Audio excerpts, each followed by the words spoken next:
220 को के बनायौँ भन्दै हो र हामीले चाहिँ यसको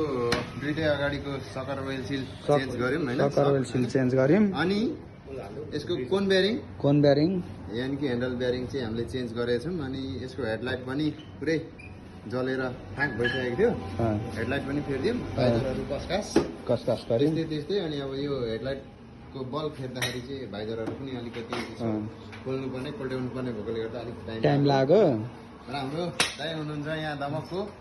एकदम कस्तो के भयो त ल भन्दिनु पर्यो अलिकति एक्सपिरियन्स त दामी छ केटाहरूले दामी गर्दो रहेछ एकदम मोडर्न टेक्नोलोजी युज गरेर यहाँनिर चाहिँ वायरिङहरूको लागि पनि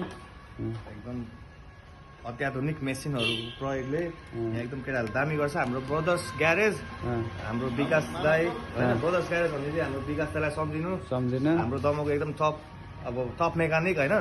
अनि यहाँ चाहिँ अब स्पेसल्ली केडिएमको बाइकहरूमा केही समस्या आयो भने स्पेसल्ली होइन अनि त्यस्तो खालको केही समस्या छ भने यहाँ आउनु पर्यो यहाँ चाहिँ एकदमै